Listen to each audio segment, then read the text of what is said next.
안녕하세요 여러분, 셀렉트 오스트레일리아 이정미 법무사입니다. 자, 이번 영상에서는 제가 저희 구독자분에게 직접 요청을 받아서 만든 영상인데요. 188 사업이민 또는 투자이민이라고 많이 하죠. 자, 정확한 명칭은 188 사업 앤 투자이민입니다. 그래서 188 비자에 대해서 오늘 한번 다뤄볼 텐데요. 188 비자는 사실상 그 안에 종류가 여러 가지가 있어요. 그래서 오늘 첫 시간에는 188 우리가 A라고 불리는 첫 번째 사업 비자에 대해서 한번 다뤄보도록 하겠습니다. 자, 여러분 188A라는 비자는요, 기본적으로 비즈니스 비자예요. 그러니까 사업을 하는 사람에게 주는 사업 비자이거든요. 자, 여기서 오해 한 가지를 제가 풀고 갈게요. 가장 많이 물어보시는 질문 중에 하나가 법무사님 저 여기서 공부도 했고 뭐 여기 오래 살았고요, 뭐 아니면 특히 한국에 계신 분들 중에서 문의 주시는 경우 제가 이민을 가고 싶은데요, 호주에 가서 사업을 해서 사업비자를 받고 싶습니다 라고 많이 물어보세요. 자, 사업비자는요, 이미 사업을 하고 있는 사람에게 주는 비자인지 사업을 할 기회를 주는 비자가 아닙니다. 이미 사업체를 운영을 어느 정도 하고 계셨고 그 사업체가 어느 정도 성공적이었고 본인의 자산이 꽤 많이 있으셔서 호주에 와서 본인이 하고 싶으신 사업에 대한 사업 계획서를 이미 승인을 받은 상태에서 호주에 들어오셔서 계획대로 사업을 이어나가셨을 때 영주권으로 넘어갈 수 있게 해주는 임시 사업비자 같은 거예요. 임시 영주권 같은 거거든요. 오해하시면 안 돼요. 이미 사업을 하고 계신 분들에게만 줄 수 있는 게 사업비자고, 사업을 해보신 경험이 없으신 경우에는 사업비자를 받으실 수가 없습니다. 이렇게 영상으로만 제가 설명을 드려서 우리 구독자분들이 이해를 쉽게 하실 수 있는 비자 타입은 사실은 아니에요. 왜냐면 상당히 복잡합니다. 사업을 오랫동안 하셨던 분들 같은 경우에, 그리고 자산이 많으시고 자산의 종류가 다양하신 경우에 그 모든 것들을 증명해 내셔야 하거든요. 일단 서류가, 예를 들어 한국에서 사업을 하시는 경우 한국에 있는 서류가 호주 스탠다드와 맞게 준비가 되셔야 하고, 자, 번역 과정도 거치셔야 하고, 그 자산과 그 회사에 맞는 증거 자료들이 제출이 되셔야 합니다.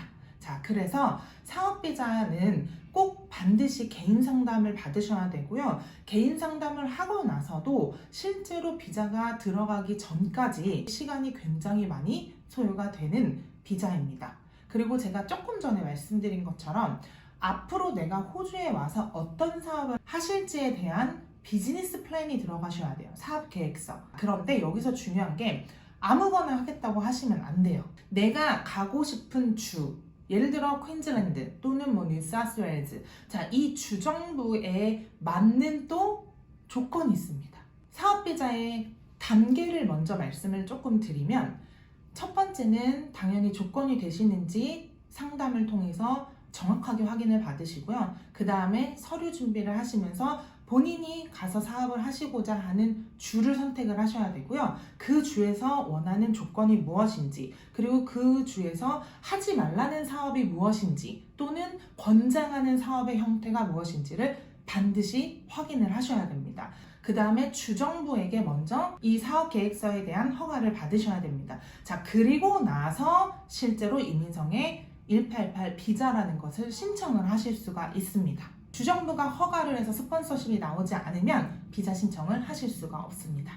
자, 그럼 188A 사업비자에 대한 조건을 잠깐 말씀을 드리면요, 조건이 굉장히 여러 가지가 있어요. 근데 그 중에 가장 중요한 몇 가지를 말씀을 드릴게요. 188 비자도 포인트 테스트로 이루어지는 비자입니다. 나이, 영어 점수에 따라, 그리고 학위에 따라, 그리고 사업의 경력에 따라, 본인의 자산에 따라, 또는 회사의 매출 규모에 따라, 그리고 뭐 특허를 가지고 계신 분이라든지, 특히 수출업을 하고 계신 분이라든지, 자, 여러 가지 사업 형태에 따라서 추가적으로 점수를 받으실 수 있는 항목들이 있습니다. 그래서 이 포인트 테이블에서 총 65점을 최소한 받으셔야지만 188 사업비자도 가능합니다. 사업비자를 하실 때 몇 가지만 먼저 스스로 판단을 하시고, 아, 내가 이거에 맞을 수 있어, 그러면 내가 한번 사업비자에 대해 생각을 해보자 라고 하실 수 있는 몇 가지 팁을 드리면, 자, 첫 번째, 사업 경력이 지난 4년 중 최소 2년 이상의 회계연도 동안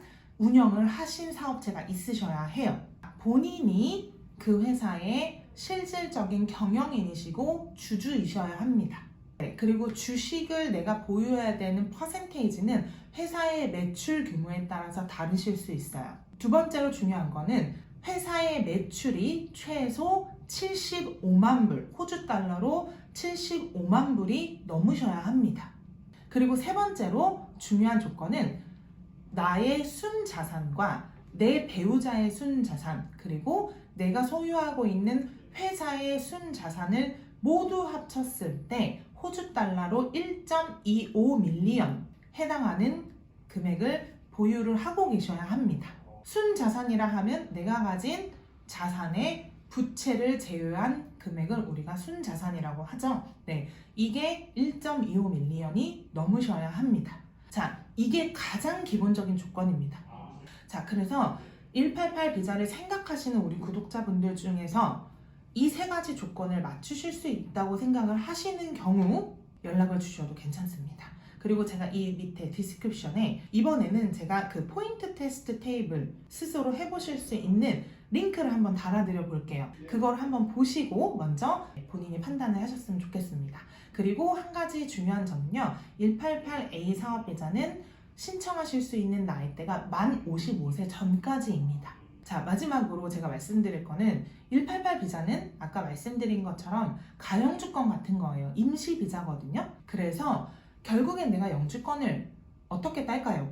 네, 이게 굉장히 중요하실 텐데 의외로 188 비자를 받으실 때까지는 조금 어려우시겠지만 188 비자를 받으시고 나서부터는 888이라는 영주권으로 넘어가시는 건 의외로 어렵지가 않으세요. 188 비자를 가지고 계신 기간 동안 호주에 오셔서 원래 하시려고 하셨던 비즈니스 플랜대로 또는 비즈니스 플랜이 수정이 정말 필요할 것 같으시면 그 주정부에 또 승인을 받으셔서 변경도 가능하세요. 네, 어찌됐든 내가 승인을 받은 그 비즈니스대로 운영을 하시게 되면 됩니다.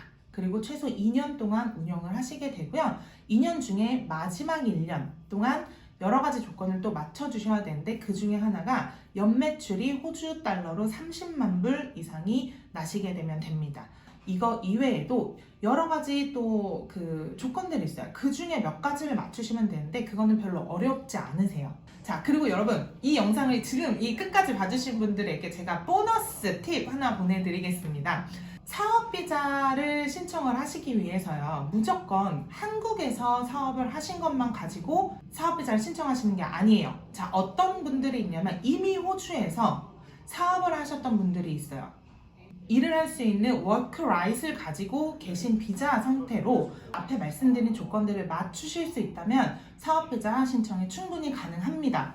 여러분, 이번 영상이 조금 어려우셨을 수도 있을 것 같아요. 왜냐면 저도 설명을 드리면서 이걸 어떻게 풀어서 말씀을 드려야 많은 분들이 이해가 쉬우시고 아, 내가 한번 해볼 수 있겠구나, 그리고 아, 이런 부분이 있구나, 내가 이걸 꼭 염두를 해둬야 되겠구나 라고 생각을 하실까, 제가 정말 고민을 많이 하고 지금 찍는 영상이거든요. 비자법을 알고 진행을 하는 저희들도 설명을 드리는 게 굉장히 까다로운 비자 타입이에요. 사업비자는 신청비가 비쌉니다, 여러분. 네, 비싸요. 그래서 꼭 반드시 자격이 되시는지 알아보시고 신청을 하시기 바랍니다. 이번 영상도 많은 분들에게 좋은 소식이 되셨기를 바라며 다음 영상에서 또 뵙겠습니다. 감사합니다.